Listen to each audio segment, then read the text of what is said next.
What's up, everybody? How's it going? Blevins Vox here with Talkbox Live, and Mr. Keith Caruso is back in the house with us, and we have the one, the only, the man, the myth, the legend, the magical, no, sexy motherfucker on stage. I mean, hey now, dude, let's do this. Mr. Marq Torien from Bullet Boys.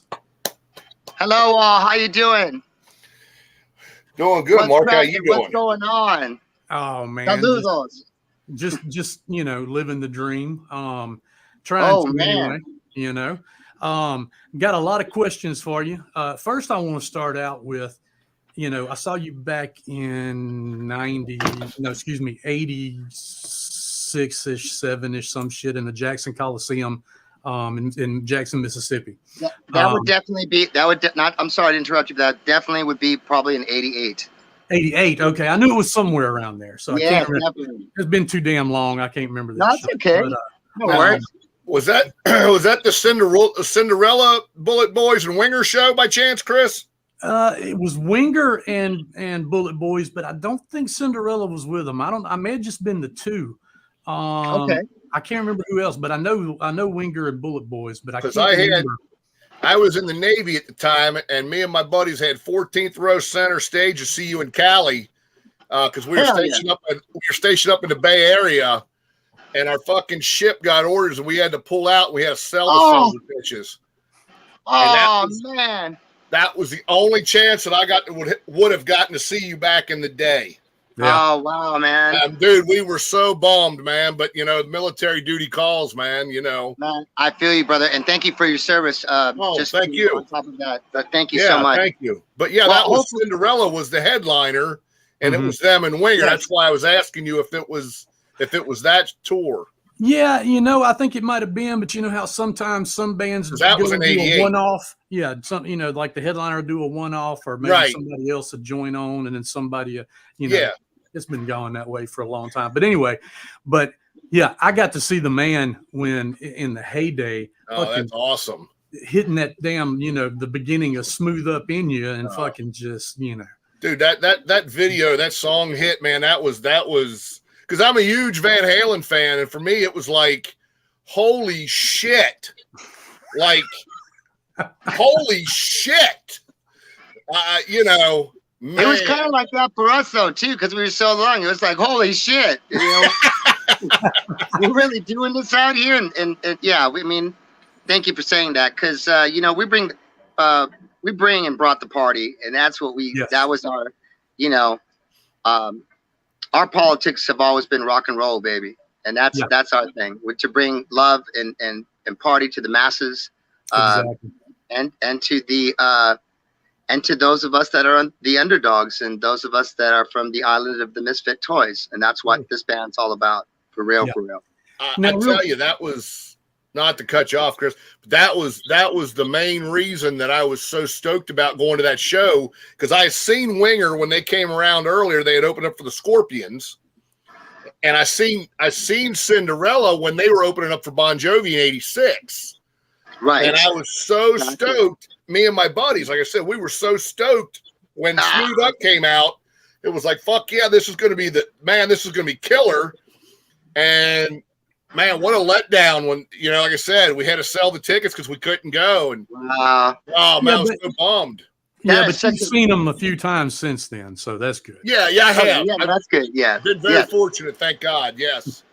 Yes. Got my killer hat Beats right there. That's right. Right there. Greatest hat on the planet. I'll tell you what, I thank the good Lord that I'm still able to do this, and that He's kept me around this planet for a minute to be able to keep on bringing the party and keep on doing what we do, man. There's been so much, that has gone on our planet, and what we're doing here, and it was so great. We just got finished playing the Iowa State Fair, and it was just so magical to see people with no masks, and being like, just somewhat back to normal, somewhat. We've all been through so much, and I hail the bravery of this country, and how we are finding a way to get it together somehow, some way, to look beyond all of our difficulties, all of our faults, all this craziness that's been out there, and just find some happiness, you know, being together as people and human beings. So that was so rad playing the Iowa State Fair. To just the feeling of, you know, those thousands of people there at our show. And so I can't even tell you how into it. I mean, I was really emotional after the show, because it just, any show that we play now, because of the fact that the pandemic took away all of our, basically our livelihoods. So to be able to be doing this and doing what we're doing, and I see all my friends doing it, and it's just like, I can't even tell you how much it's just like, it's a huge blessing. And for those of us that can see that and know this, it's just like, I can't even explain to you what an amazing feeling it is to be able to be doing this stuff. We've been playing a lot of festivals. We played festivals during the Delta, you know, out there in Kentucky and everything. I've been very blessed not to get this horrible virus. So you know, that's my thing. I'm trying to bring love and radness and party, and let's get happiness going again, and happiness, and just, you know, we gotta all just kind of just listen. No one knows how long you have on the face of this earth. We just don't. Exactly. So every day to me, people go, man, you know, you have really great things to say. Hey, listen, I've got fucking faults just like everybody. I am way from perfect, but I'm a sponge, and I try to absorb knowledge every day and empathy for people, and just have this, you know, just have this will of going out and saying, let's bring the party to people, man. We need to bring some happiness and radness to people, and bring that Southern Cal, that SoCal spirit to wherever we're playing, you know? Yeah. That's it. Yeah. Well, as a fan, I can truly say thank you for still being out there doing it, and for doing it well. For doing it well. Yes, sir. Thank you. You still sing remarkably well. Oh, thank you, my friend. Thank you. I just told him that off camera. Yeah, hey, God's blessed me with some pipes, man, and you know, I've been almost 28 years sober.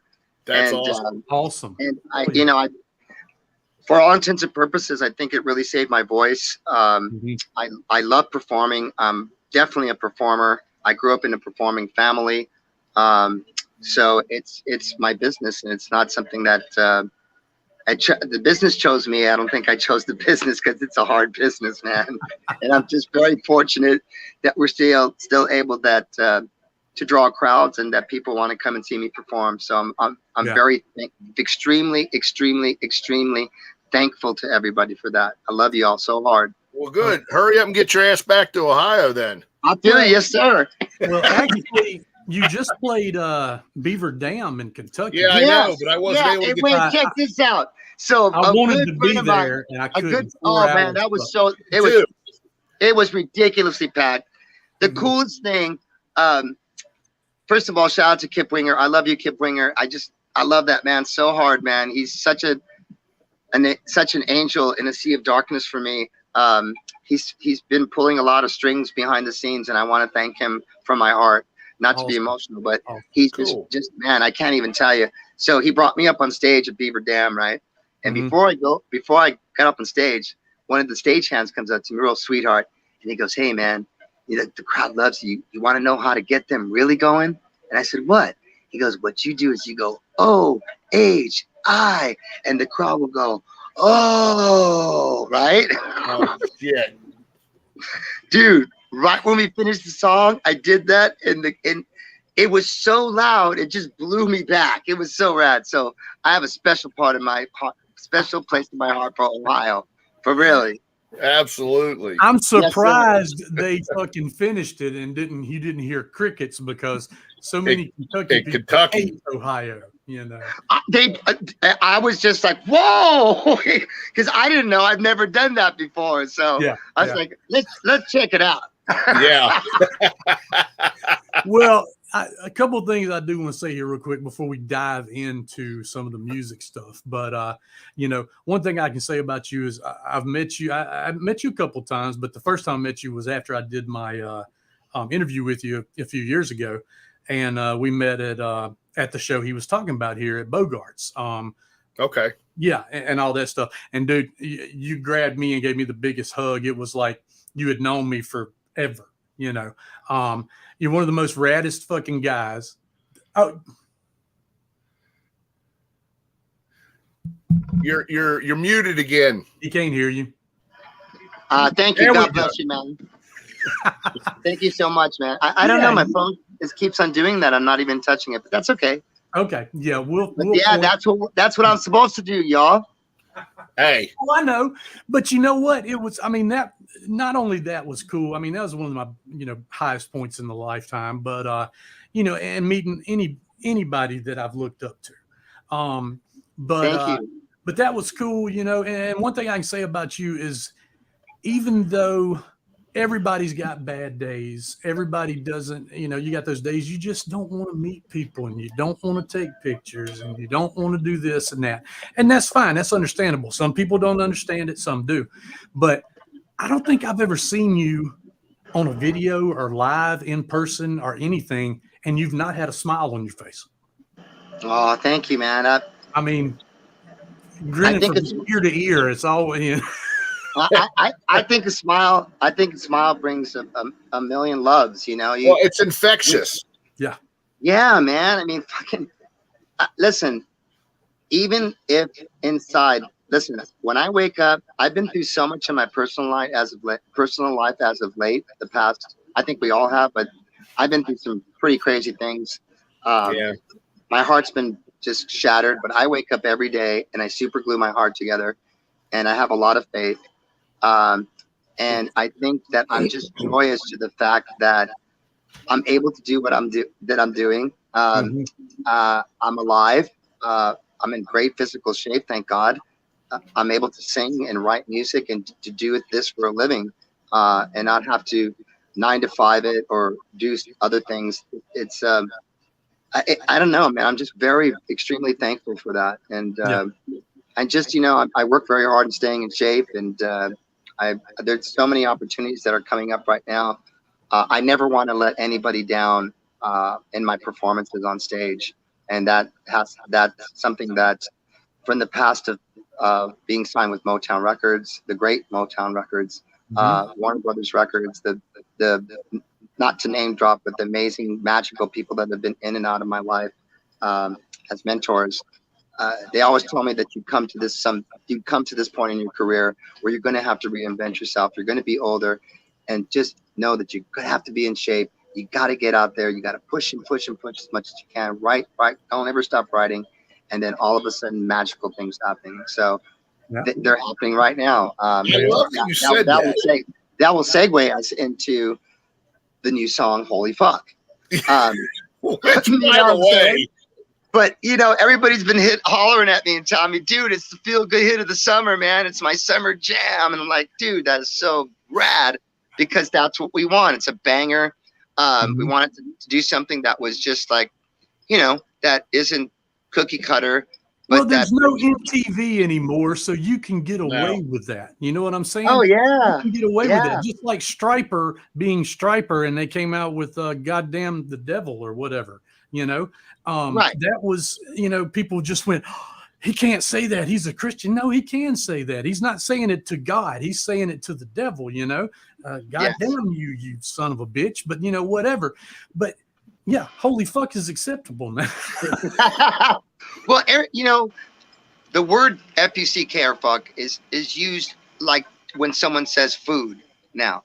So it's like, you're right. You know what I'm saying? That word is not really even a curse word anymore. So it has lost that back alley seedy meaning that it had in the 70s and the 80s. Yeah. Listen, every show that you guys see on Netflix, someone will say, "Oh shit," right? Mm-hmm. Something will happen. Oh shit! Like in the movie or something fucked is happening, and you'll hear "Holy fuck." Yeah. So hence the song title and what we were going after, because love's out of luck. Holy fuck. Love shouldn't be out of luck right now. We should all be loving on each other, but why is this going on right now, basically? So instead of all that, let's party. Hell yeah. Good idea. Now, Fuck on all that that. song, Let's party. So that's what that song's about, man. Let's get up and party. hell yeah. Sounds like a good time. We went out and shot a video that was just so much fun to shoot. We went downtown in Chinatown in Los Angeles, here where I was born and raised. I live here. This is I'll never leave here. I love being in LA. I'm a product of my environment in the city. There's a certain pulse here for me, and I love my city. My family's here and all that stuff. But it was so, not to be redundant with the word, but extremely magical shooting in downtown LA. It's gritty. There was a huge fight that broke out between these two guys when we were trying to shoot downtown on 6th Street. I was in the middle of it trying to break it up. But the people that were there, yeah, no, for real. And the people that were there, though, that were watching us shoot this video, that lived there, that 24/7, they're there, right? Yeah. They were so telling these guys not to do what they were doing because they're shooting a video here. They're trying to bring light to us, man, right now. And you're making this thing dark. Stop fighting with each other. Like the women were screaming at these guys. And I'm going like, wow, that's just amazingly rad. Yeah. Because they want wonderful things to happen downtown. Yeah, they're speaking the message you're trying to send. Mm-hmm. Yeah. We're bringing it downtown so we can show people downtown and show all y'all, you know? So, and it worked out great. We were able to shoot in some really guerrilla style, which is basically against the law style. And if we would have got kind of caught, I think we probably would have been in some deep trouble with just city ordinances and things like that. You're not allowed to film like that? Oh, no. Unless you get a permit, maybe. Hey, brothers and sisters, we're in Hollywood, y'all. Isn't that where films are made? Like, we're in Hollywood. Everybody gets paid, you guys. Oh, yeah, I see what you mean. Yeah. Okay. Everybody's got, wait, hold it. Here's my hand. Why is it empty? Oh, shit. Okay. But yeah, we did. We did have to grease some palms of some brothers out there, security, to just like, hey, give us a couple more minutes here. We're out in a couple minutes. But they were just lovely souls, and people really wanted to be part of it. So it was really dope. It's a rad video. I love the shit out of it. But I was just watching it actually before Mark came on. But nice, thank you. Yes, and but the thing is I see you.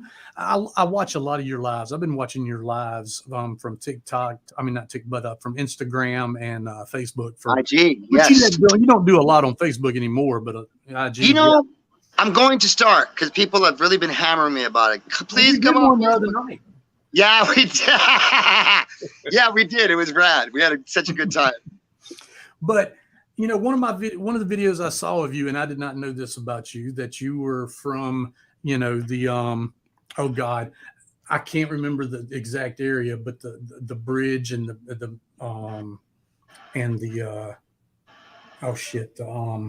Ferris wheel and all that shit. You know, Santa when Monica? I see you, yeah, well, kind of, sort of, but not. We were at the. I was at the Orange County Fair. Right, you were on the walkway that one day on the pier or whatever it was. But anyway, was that in Florida? No. It was out in LA area, but it's okay. You remind me of Lords of the Dogtown. Oh yes, I love that movie. That's a great movie. I love the shit out of that movie. Brilliant.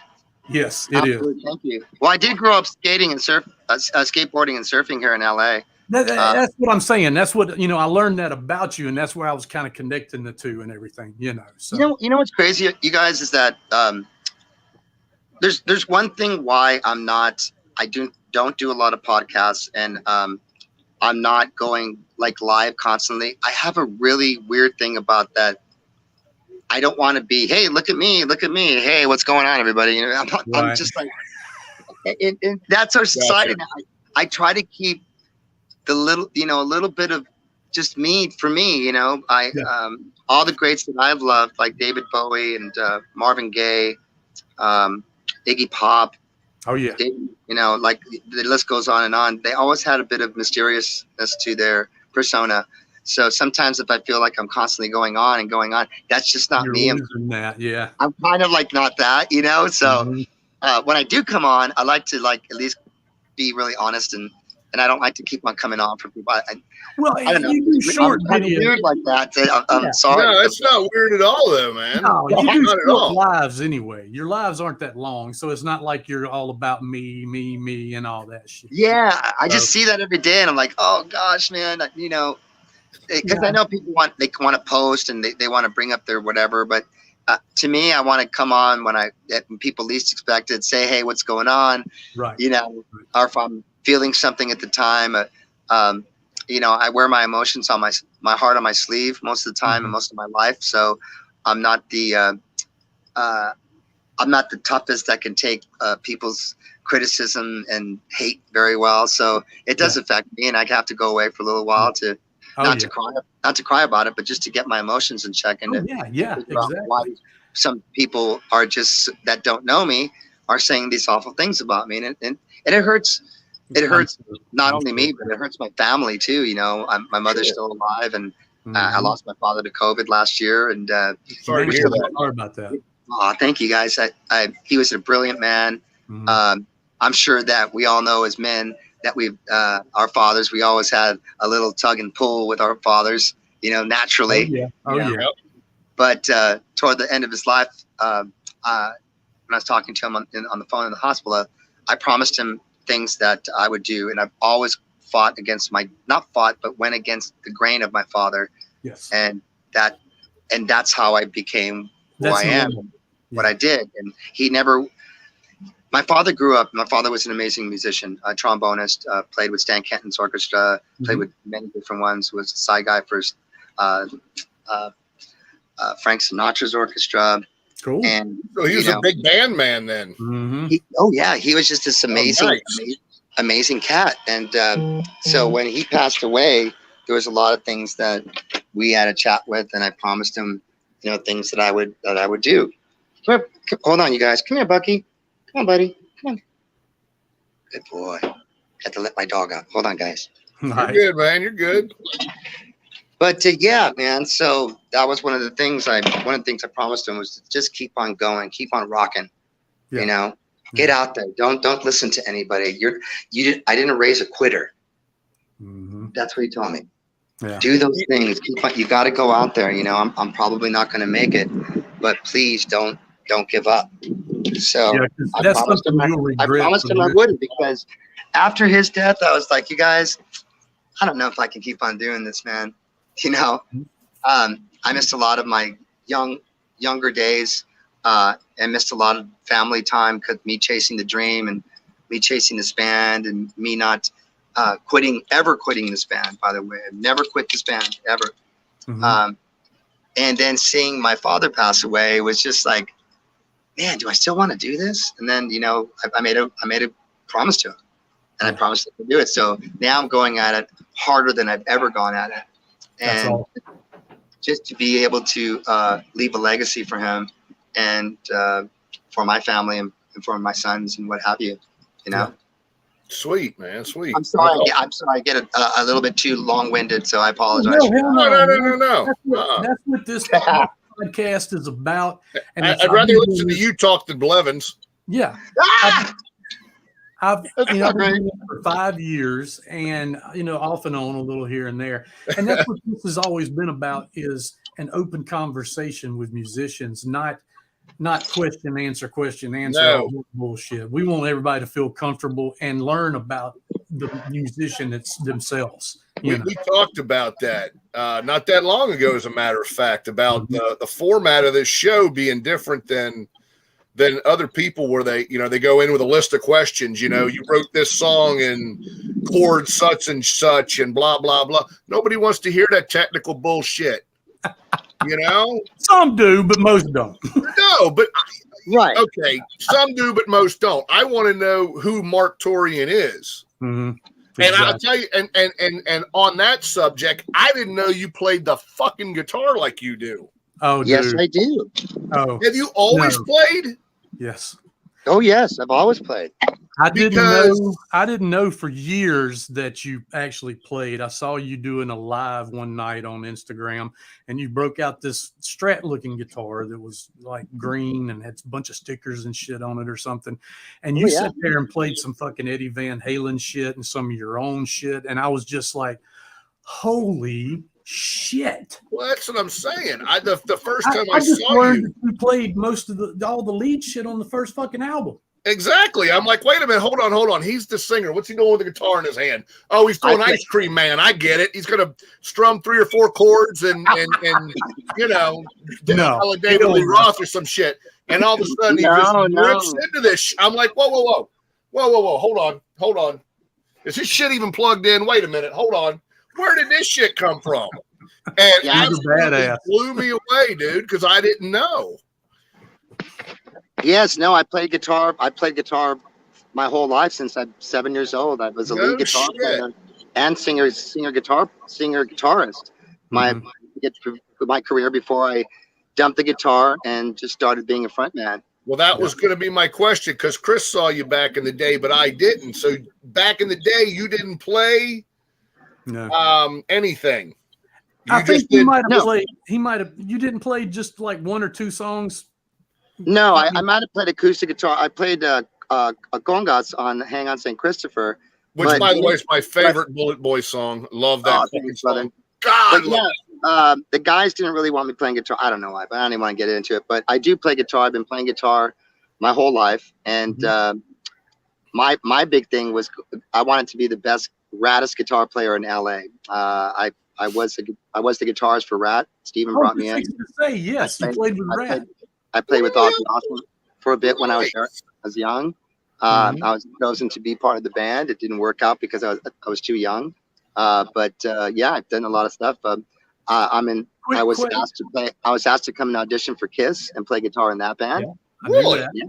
So there's been a lot of but my easiest thing is, I was gifted by the good Lord how to sing. I grew up singing in church. I grew up singing with my family. You can tell. And I grew up with an R&B background. All the music that I listened to was R&B music. And that's how I grew up singing, was to records, to Marvin Gaye, Stevie Wonder.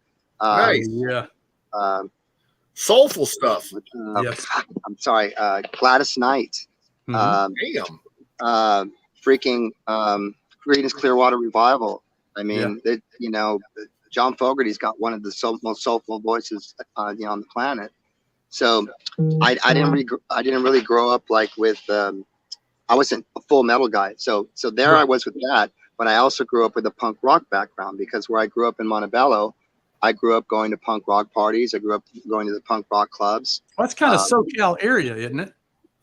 Yeah. Oh, absolutely. Yeah. And I also grew up with hard rock and metal. So, and my father was a jazz musician. So I grew up with a real heavy dose of jazz, Wes Montgomery,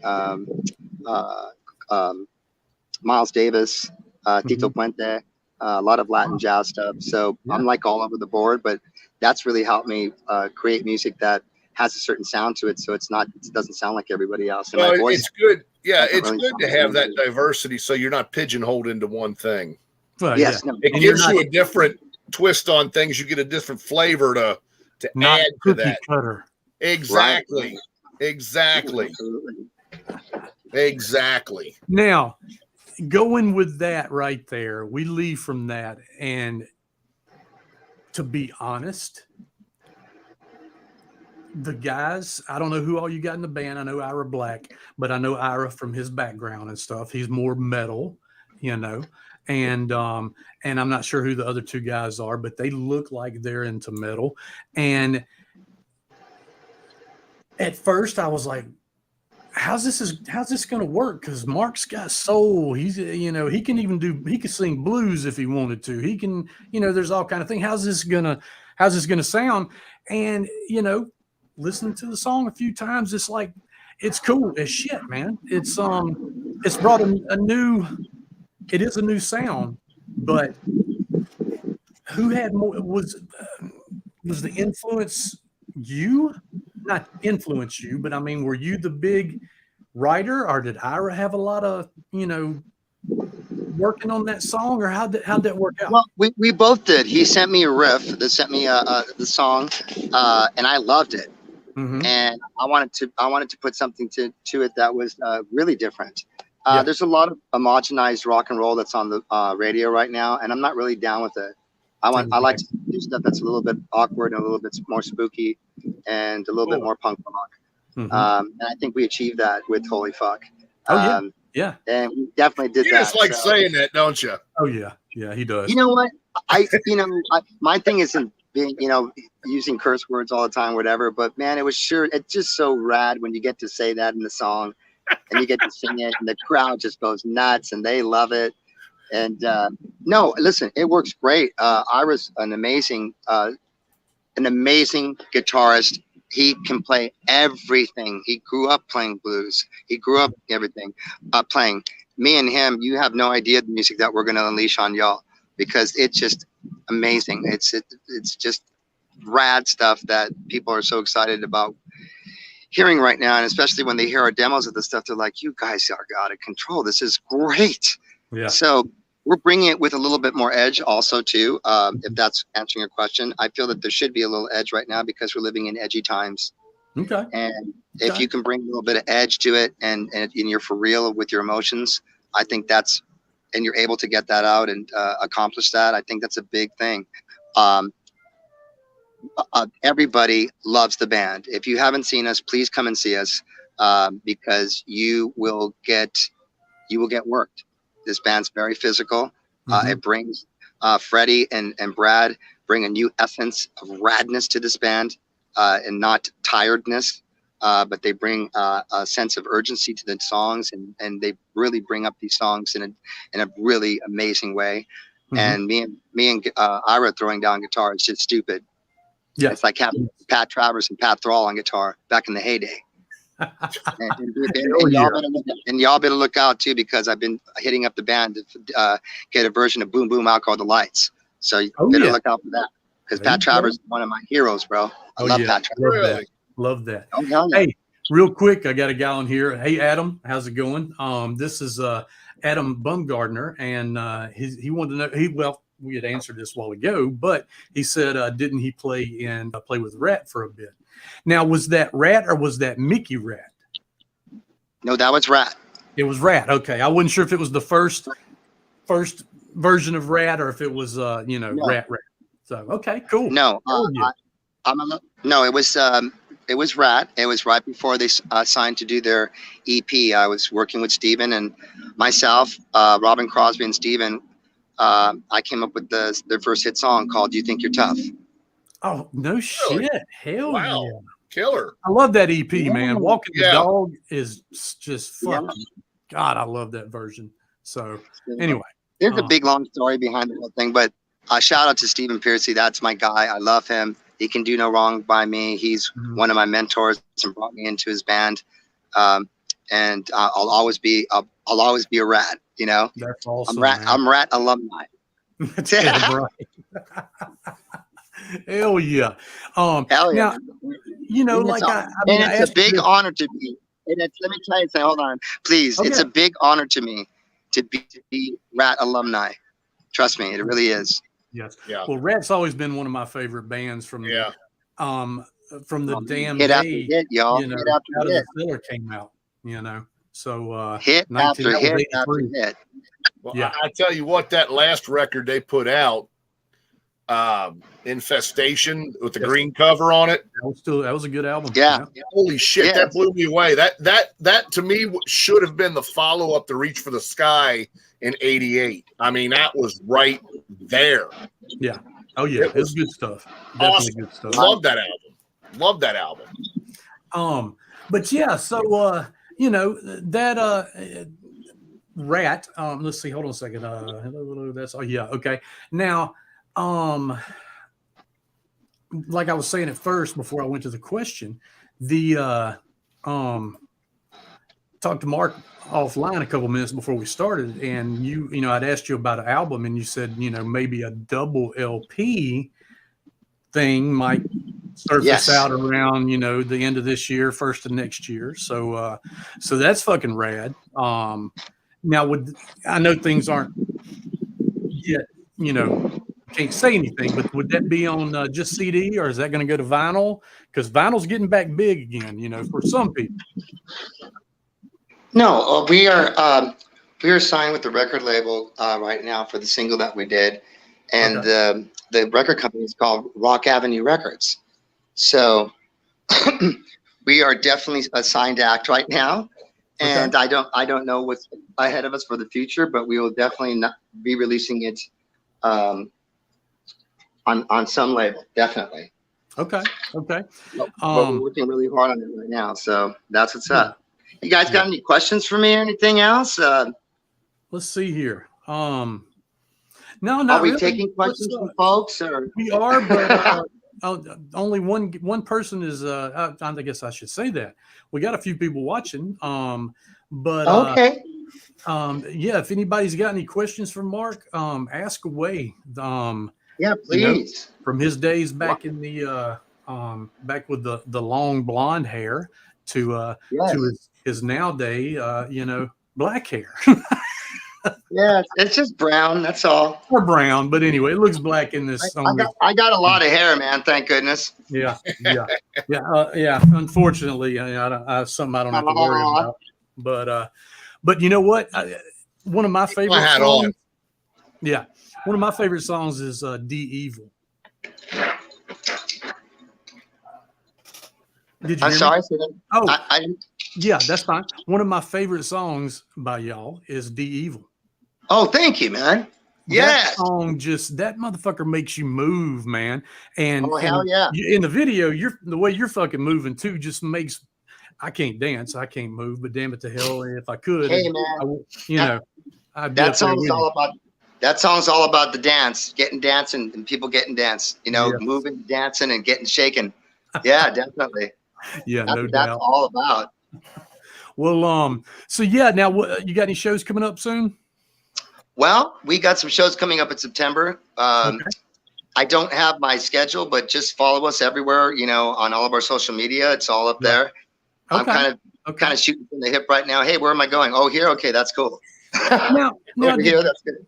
Did y'all play Wilmington this year? Rock the Block in Ohio, Wilmington, Ohio. I don't think so. I know y'all did a couple years ago. I don't think we did. Okay, no. I couldn't remember. For some reason, I think that was just Night Ranger and Winger. I think were the two big ones this year. Okay. Right. Okay. Cool. All right. I wasn't sure. So, but yeah, we definitely need you back out here in absolutely Ohio. So. Oh no, definitely. We'll be out there really, really soon. We're absolutely play around. We're working on so many shows right now. It's just ridiculous. So. That's great. That's great. There's a lot of bands that haven't even recouped from, what's been going on, and they haven't even been able to get their schedule back on track.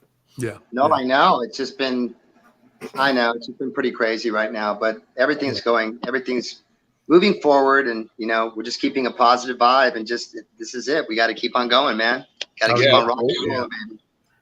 Well, Marq, we're going to let you go because it's still early over there in out in LA. Yeah. Yeah, I'm gonna go. And it's down here. I'm getting ready to crank up the barbecue outside and cook up some food tonight. Oh yeah, nice. Yeah.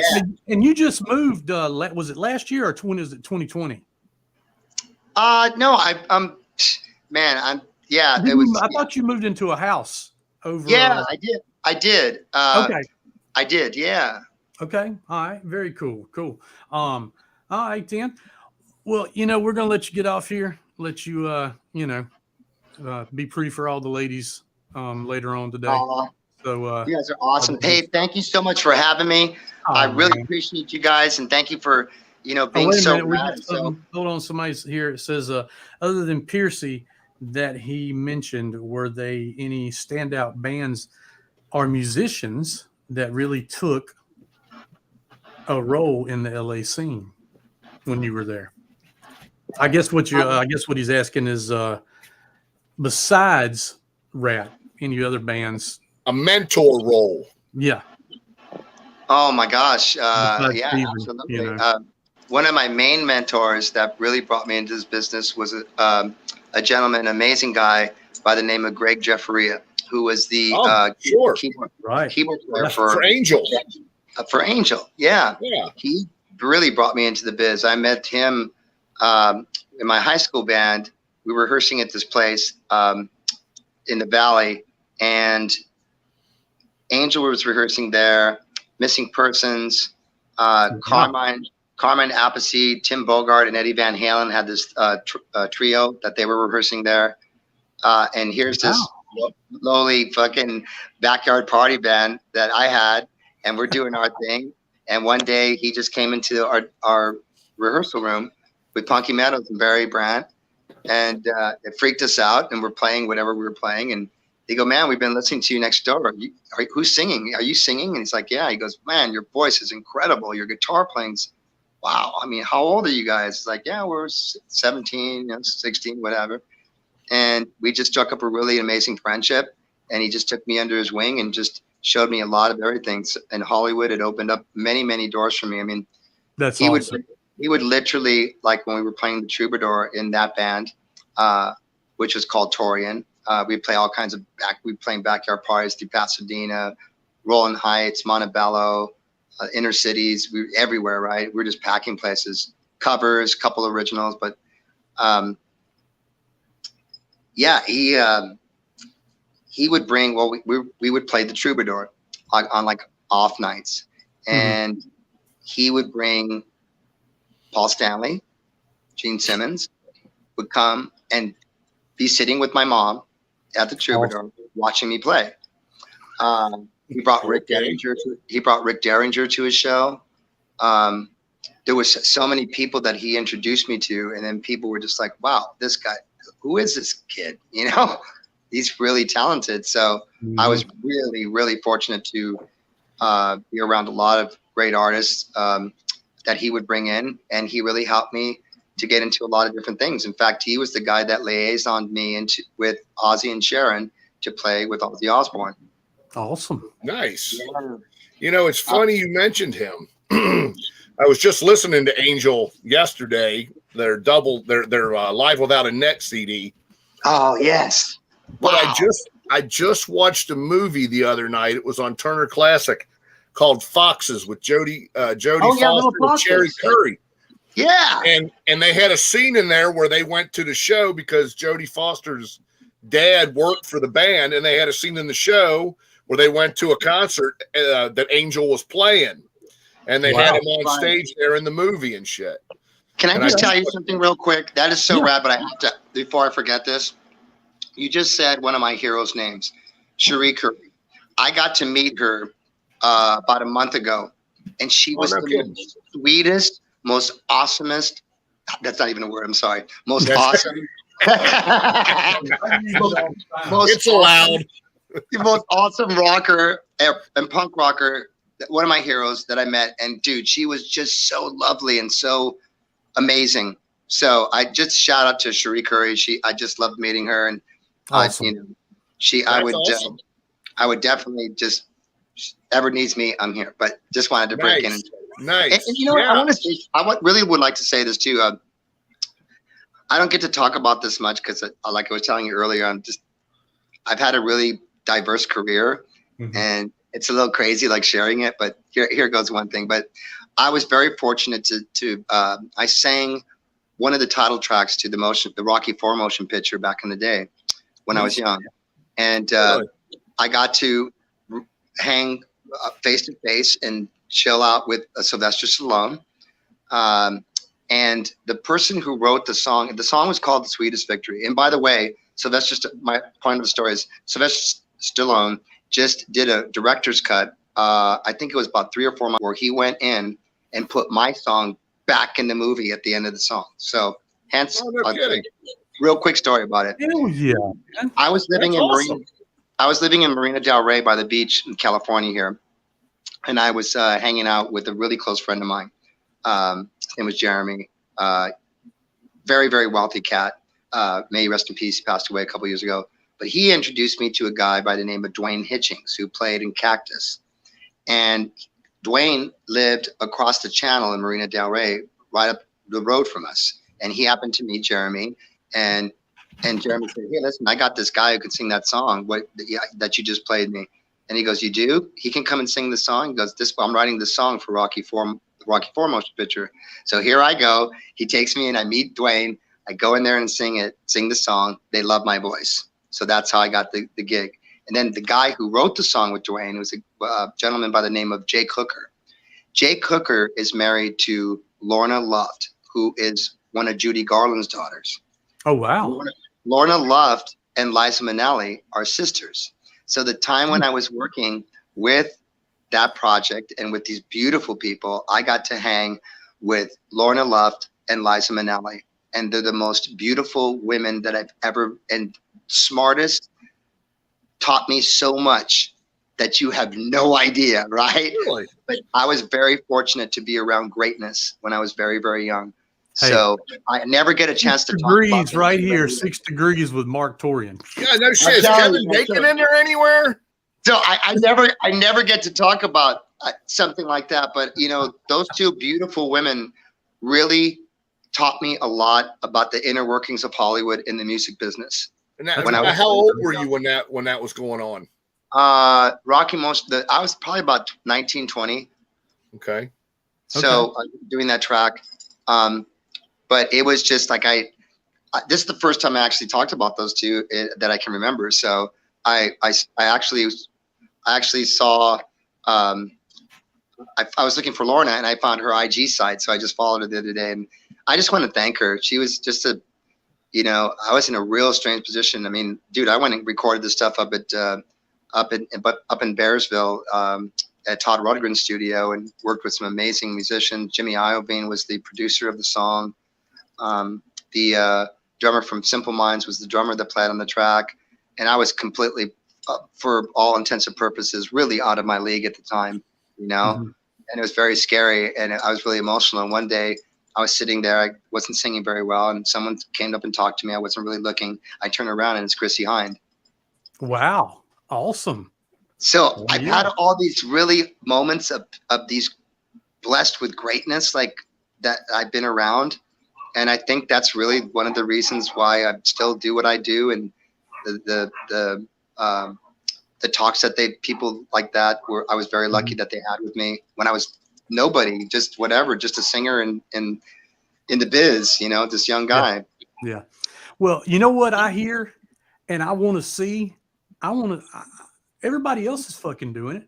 I want to see a damn Marq Torien autobiography. Oh, come on. That's so rad. You know, everybody's been asking me about that, and you know, everybody's got stories, man. And you know what? You can only leave people with what they know. No, I hear you. You know, well, you know, saying? here's the thing. Sometimes when you write a book like that, or I think people sometimes, you know, unless they really know it, they know. Mm-hmm. I don't think they really believe me or believe artists with the things that they've been through. Like, you know, my ex fiance, she didn't believe that I knew Johnny Depp really well, and I actually went to go see I love the Hollywood Vampires. I just love them to death, just so much. And they played this show in Hollywood, and we went back, and I went backstage, and I go, come on, you know, Joe and the captain are back there. Let's go. I want to go say hi to him. So we're back there, and she's thinking, this guy's so full of shit, right? And we've been together a long time, man. I'm going like, I'm telling you, man. So sure enough, I get there, and he turns around and he goes, oh my God, and he gives me a big hug, and we're hugging each other. And I go, it's been a minute, a long time, but it seems like a minute. He goes, gosh, I fucking miss you, man. What's going on? It's so good to see you, you know. So we're chatting. He's smoking a joint. So he's smoking a joint. So we're smoking a joint together, and he's just the sweetest of sweethearts, man. I just love him so hard.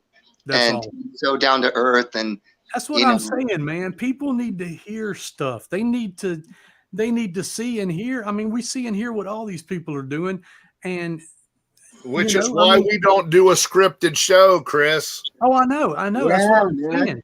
And you know, we want to hear the Marq Torien story. You know? Absolutely. I mean, seriously, man. Seriously. I grew up.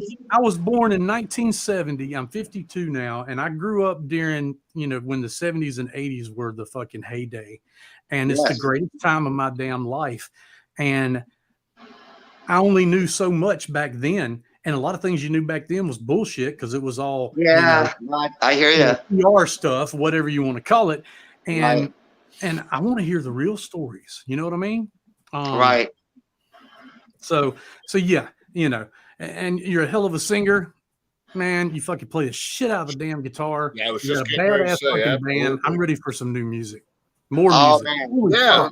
We're working hard right now. We got the cauldron up. It's smoking up. We got the Eye of Newt, bat wings, all stirring that shit up.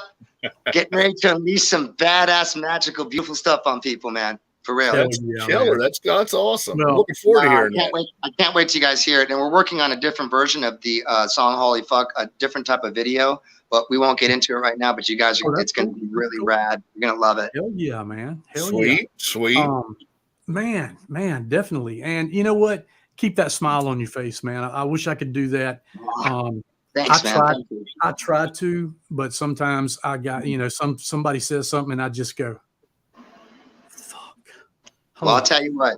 I feel you, man. Hey, listen. But I don't want to be that way, No. We got to find it somehow, in some way, sometimes, man. And I always tell people, I'll do this.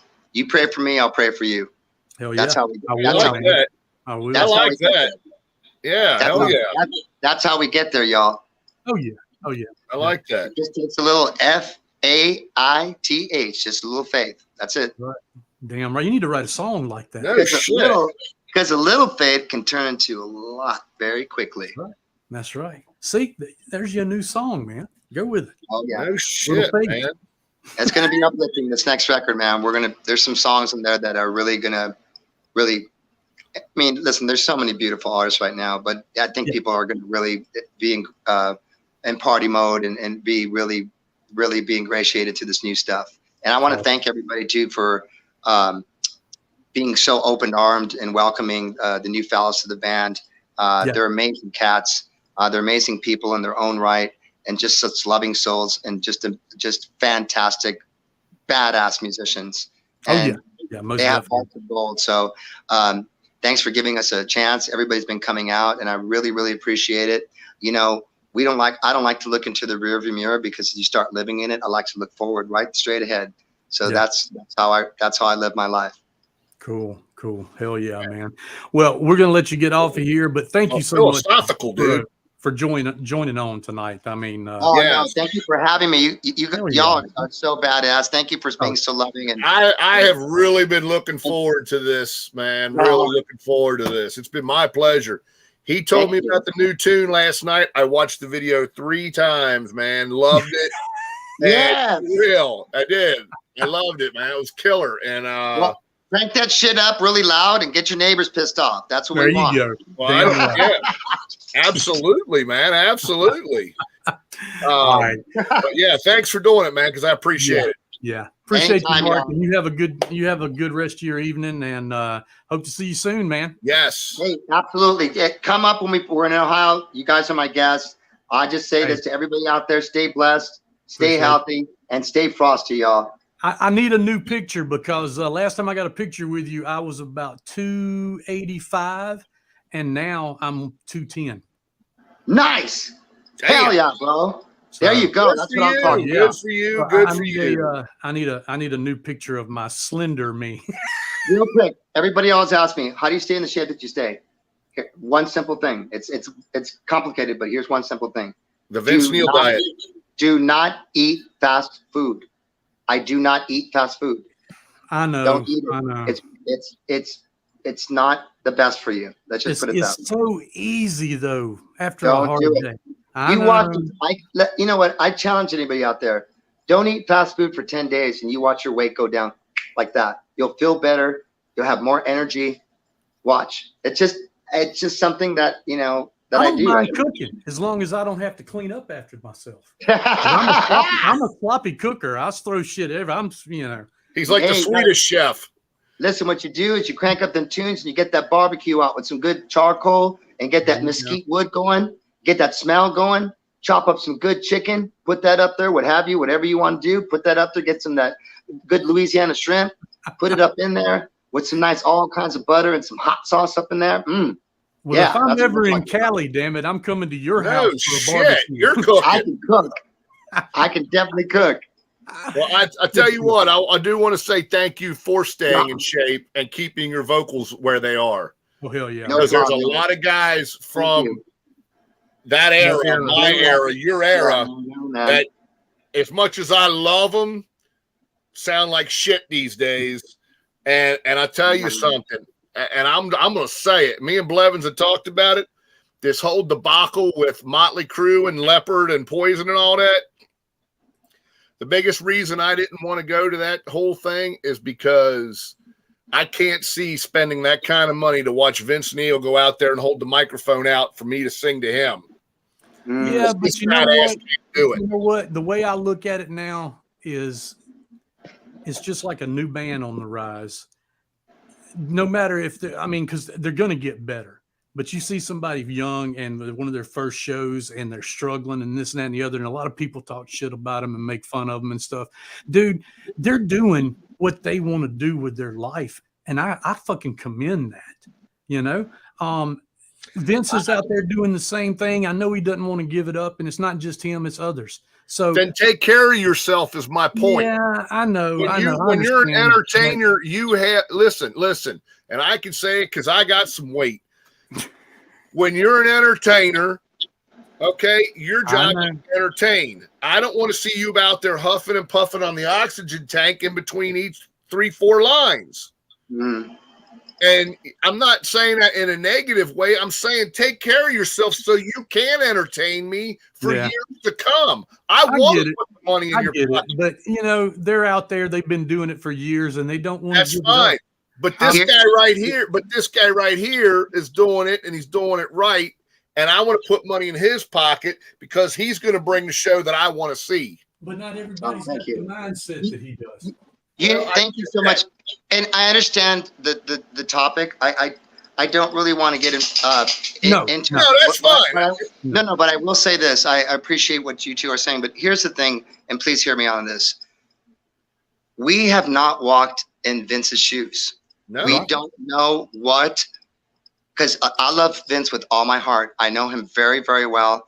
I commend him for what he's doing out there. He's looking a lot better. He's been through a hard life. So that he's being able to go out there and do what he's doing right now, hats off to him, because he's doing what he does and he loves doing it. He's doing the best that he can, you know. No, I guess I kind of came out the wrong way.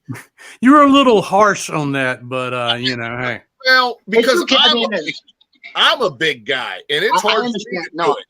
But here's weight off and everything, you know. We can't, I'm, you know, as a musician, I will never talk disparagingly about other musicians. I don't want you to. No matter what. I guess what I'm saying is I appreciate you doing what you're doing the way you're doing it, because I can go see you every time and know you're going to bring it 110% every time. Thank you. I appreciate that. Thank you. Let's leave it at that. And not have any problem with it. And I got to say this. For, you know, the stadium tour, my hat's off to all those fellas. I love them so hard. They've been out there on this long thing that probably wasn't, who knew if they were going to happen, stop, start. You know, it was very herky-jerky. The cats from Poison sound great. Tommy and the fellas, you know, you got fucking my boys out there, you know, killing it out there. Fuck, man. Joe singing his ass off. I mean, Joe couldn't barely sing, I think, probably a couple years ago, and his voice sounds great. Right. You know, and I think Joe's in his 60s now. Yeah. So to be able to do that is just like, you know, wow. I'm just like, I'm blown away, and I wish them all the greatest and the best and all the love, because they're really kicking out the jams, y'all. Oh, I guess I'm just disappointed we're all not in our 20s again. Somebody said, hell yeah, Jason Plogman. Okay. So yeah, there's still people out there, just nobody's nobody's wanting to chat, and everybody's scared Well, to ask questions, I guess. No, I'll tell you what. Come to Bullet Boy Show, and you'll leave there just a sweaty mess and just happy as hell. I'm looking forward to it, brother. Yes, let's do it. Looking forward to it. Oh, check this out. Hold on. If you can see, well, you can't see it, but the picture I posted and sent to you, that was the top picture up in the corner was me and you, 2019 when we took that picture together. So, so yeah, but so I definitely need a new one. Right We're gonna let you go, man. All right, you guys. It was great talking with you guys, man. Listen, like I said before, stay healthy, stay good, stay blessed, man. For real. Thank you so much. It was a pleasure. My pleasure. And let's keep this rock and roll thing that we got going. Let's keep it going. Let's do Hell this. yeah, that sounds good. That sounds All right, good. Never die. All the love to you guys, man. You guys are awesome. Hi, so Thanks, are you. Mark. Appreciate you. Peace out, Cheers. brother. Take care, you guys. All right, Bye-bye. later. Take care. Bye-bye. Cool. Well, that didn't go quite the way I wanted it to. Well, sometimes you just gotta, Well, what I was trying to relate is that I appreciate the fact that he's staying in shape and healthy and keeping his voice healthy and everything, so he can go out there. And keep doing those are his peers, and he's blowing his peers away is what he's doing. well, yeah, but he's not the type to publicly acknowledge. Oh no, and I don't You know what I'm expect saying? him. So No, and I didn't expect him to. I just wanted him to know that I appreciate the fact, that he's in the shape to do the thing that he can do and still do it well. But then, it's not just about Vince. I mean, there's other people out there like John Bon Jovi. He's taking care of himself, and he can't do it because he's blown his shit out. Look how many surgeries that Tom Kiefer's had. He's lucky that he can still sing like he always has been able to, So, and we had that crew bashing day back in the day. And I know, but that was just Robbie joined in on that. That was fun. So that was just that was kind of comical. It was, because I don't want to see him give it up. You know what I mean? I still want to go out there and see my quote unquote teenage idols out there doing their thing. Right, but only if they can do it at a high level. It's just and like I understand that. It's just like an athlete. Yeah. Davey Concepcion, in my opinion, is one of the greatest shortstops to ever put cleats on, and played his whole career with the Cincinnati Reds. Should be in the Hall of Fame, but I think he hung on just a little bit too long at the end. And so now, instead of finishing on top, you're finishing here. Yeah, that's why I wanted to see Brady fucking stay retired, man. Don Dokken. I love Dokken. Dokken's been one of my all-time favorite bands. But I just saw the thing with Don is he has always fought sinus trouble and throat trouble his whole fucking career, and it has just destroyed his vocal cords. And right now he can't sing worth a shit. I know. Unfortunately. And they had the amps turned up so loud you couldn't even hear his vocals the last time I saw them. Yeah. Well, you know what? At least he's not using background vocals. No, he's not. Or backing tapes. Yeah, he's not. But and I got to see George Lynch come out for 3 songs at the very end, and they had Lynch turned up so high you couldn't even hear Don. But it was okay because George was fucking amazing that night. Oh yeah, George is amazing. And I want to see him and his little brother on stage together one day. Mr. Beasley, his big brother but younger brother. And I didn't bring it up, but Jimmy DeAnda, Mark's drummer there, Jimmy DeAnda was drumming for Lynch. Oh, really? Okay. Yes. Okay, cool. And dude, tearing it the fuck up. Yeah. As Jimmy DeAnda does. I mean, he was tearing that shit up. Yeah, I wasn't sure who the other 2 guys were. I knew Ira and all that good stuff. Yeah, I looked it up when I looked at the video last night. I don't recognize any of them. Yeah, I don't know who this Ira Black guy is either. Well, he's played a bunch of metal stuff, been in a lot of metal bands. You had told me that, but I didn't know. I haven't looked him up. Like Czechoslovakia and all kinds of things. So he's more like on your lines of the Swedish metal. Yeah, I haven't looked him up to see who he was. Yeah. The only Black I know was Morty Black, who played in TNT. Okay. But so yeah, I wasn't man. sure who he was, but that Yeah. song's killer, I think. Yeah. Well, I'm working on a couple of new people. Can't say anything yet because we don't nothing's Nice. established. Nice. I am trying to get Johnny Monaco.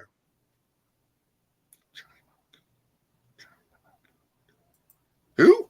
Is it Johnny Monaco? I think it is. Johnny Monaco?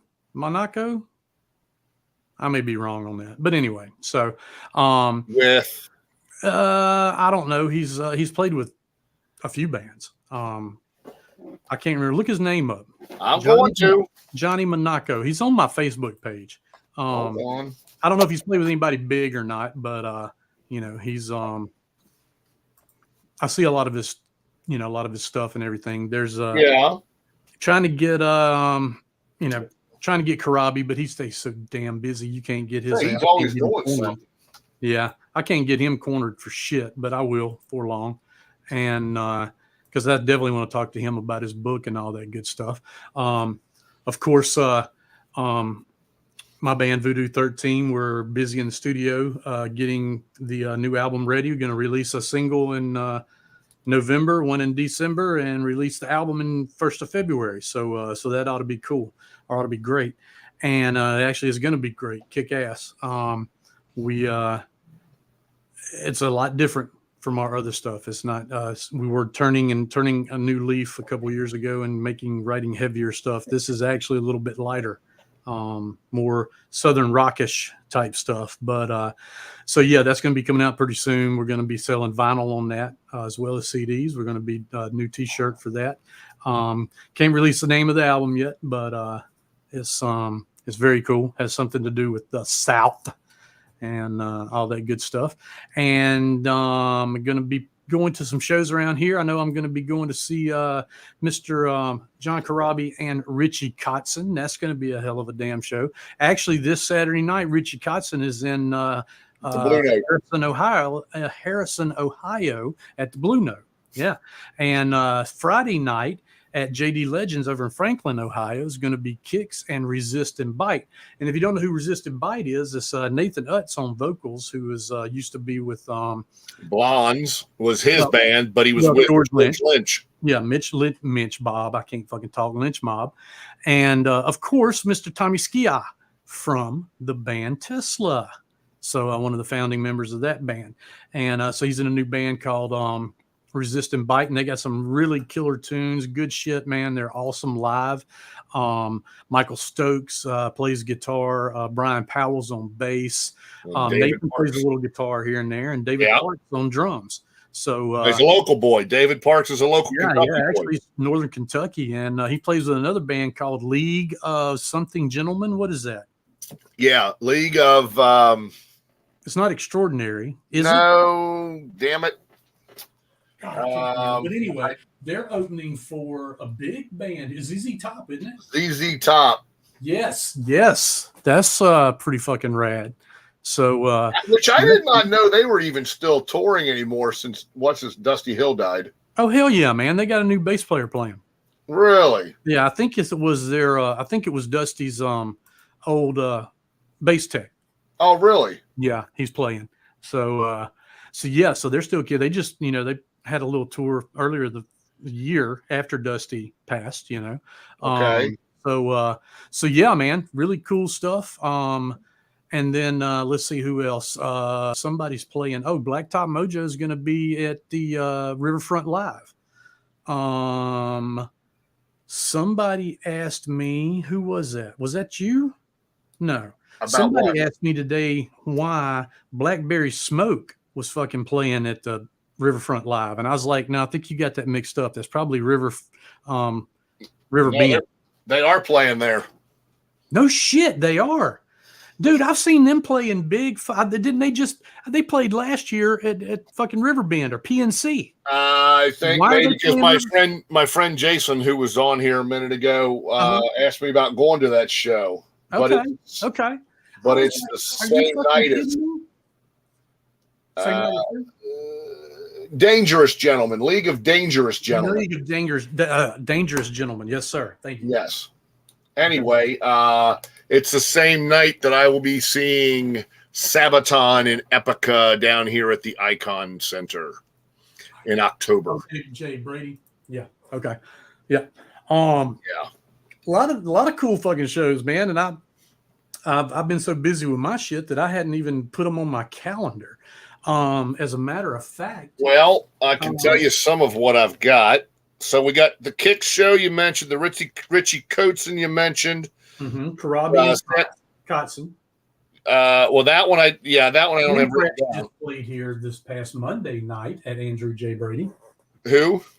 Anthrax. Yes. Society. Yeah. Sammy Hagar and George Thorogood will be at Riverbend on the 24th. Oh, not here, but in Nashville. The Dead Daisies are going to be there. Nice. And oh shit, who's opening for them? I just saw it. I don't know. You tell me, we'll both know. Yeah, I know. Anyway, who else? September 10th. Okay, go ahead. September 10th. September 10th is Striper at the King of Clubs in Columbus. Right, I knew that. September 16th is Ron Keel Band at the King of Clubs in Columbus. Yep, I need to put that on here. The following Friday, on the 23rd of September, is Airborne. Airborne will be at Scully's. We're going to that shit. I cannot wait for that. No doubt. Oh, you missed one. Sunday, the 18th of September, is going to be Fozzy at Bogart's. Okay, yeah, I don't have that one written down. Okay. The reason I know Airborne's on the 23rd, the next night, which nowhere near here, is Jack Russell's Great White will be in San Antonio, and I'm going down to that. Okay. I'm going to go to Airborne on Friday and then fly out at 6 a.m. on Saturday morning. Awesome. Hey, look, if any of you out there like Leonard Skinner and you like them from when they had their drummer Artemis Powell, there is a tribute band. It's called Artemis Powell Band, the drummer from Leonard Skinner. He has a Leonard Skinner band, and they are playing at JD Legends on October 14th. That's going to be cool shit if you like Skinner. So yeah, that would be. Yeah, definitely. So that's cool. Because I'm sure he'll have some good musicians surrounding him. Yeah. Oh, and here's a little something. Y'all are the first people to hear this, besides my wife and the band. We are Voodoo 13, the band, with a drummer. It's going to be an acoustic set, but we're going to play 3 hours, acoustics and covers and all that shit. We are playing right here in Milford, Ohio, at the Talon Tavern on fucking December 3rd. It's a Saturday. Really? Fuck yeah, man. So mark your calendar and you better fucking be there.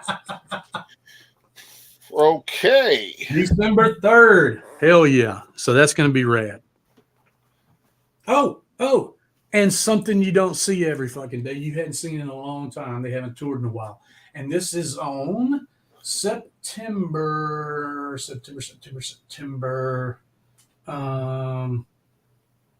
God, I don't even have the date. Yes. No. November 13th. Sorry, November 13th. It's a Sunday over in Columbus. There's going to be 9 Inch Nails and some other bands and shit like that playing. I don't really care to see. But guess who's headlining? And it's for the fucking Veterans Day thing.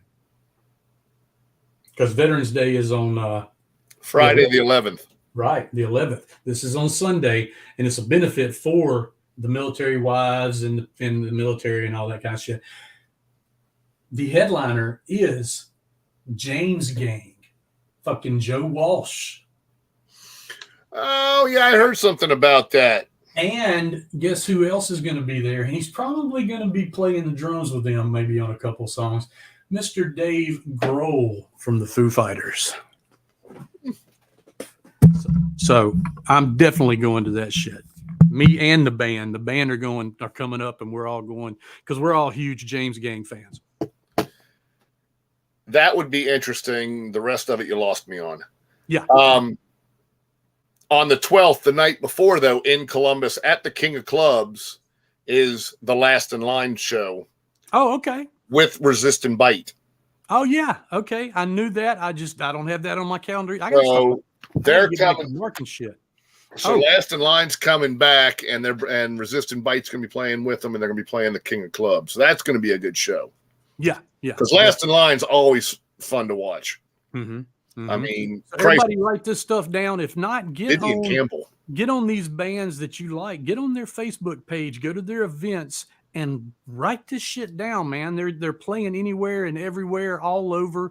Wherever you're listening or watching this from, check out the bands and see who's coming there. And to be honest with you, most of these bands are worth, in my opinion, at least an hour drive. At the least. I mean, fuck, hell, I'm driving 4 hours to go see the Dead Daisies. So, but that's me. I'm a dumbass. I like to. Where are they playing? In Nashville. In Nashville. Okay. And I'm trying to remember who is somebody cool that's opening, and I can't remember who the fuck it is. Hold on. It's whoever's on tour with them, and I can't remember who that's going to be. And I got other reasons to go to that show too, but I can't say why. So. But well, you better tell me why. Well, I can't tell you online. Well, I know that. US Fall Tour 2022 with special guests. Enough's enough. Yes, how did I fucking forget that? I don't know. God, Chip will slap the fuck out of me. And in LA, for the LA only show, is Gilby Clarke. Yeah. So what day is that show? It's a fucking Wednesday, man. It's a fucking Wednesday night. What night? Oh, I don't know. It's September. Nashville, the 14th. Yes, Wednesday. Well, no, that's December. Hold on. No, September 14th. September 14th in Nashville. It's a Wednesday. Yeah, no, my calendar was on December, and it had 14th on Wednesday too. So I was looking at the wrong thing. You driving down there by yourself? Well, hell yeah. Yeah, come on, let's go. It'll be a good show. I mean, don't get me wrong. I love Dead Daisies. I love Doug Aldrich, one of my favorite guitar players. You're going to see Chip. I'm sorry. I'm a fucking John Corabi fan from the get-go. And I believe John Corabi should still be in that fucking band. But I'm going to go because Glenn Hughes is Glenn Hughes. Glenn Hughes got his name actually from playing with Deep Purple, and some other stuff. Communion County. What was that? Black Communion County? Country Communion. Black Country Communion. I always get that wrong. Yeah, so you forgot Whitesnake. Oh, yeah, Whitesnake. But everybody's played with Whitesnake. Who the fuck had? I mean, Marco Mendoza. I played with Whitesnake. What are you talking about? Oh, I know, exactly. I played and we're not talking about that kind of snake. Oh, I was just saying, I play with my Whitesnake. It's mine. All right. We're getting out of PG range here, so. Yeah. Oh, like okay.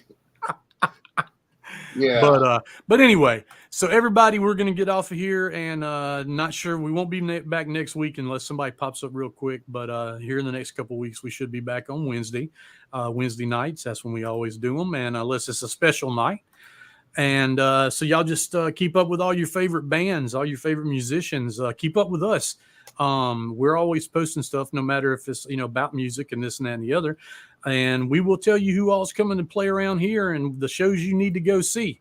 If Demi Lovato's playing here, even though Nita Strauss is playing with her, no, you don't fucking need to go see that. But that's just my opinion. We're not going to tell you to go. Anyway, so I need to quit fucking talking, and I'm going to get off of here. Keith, tell everybody good night. Good night.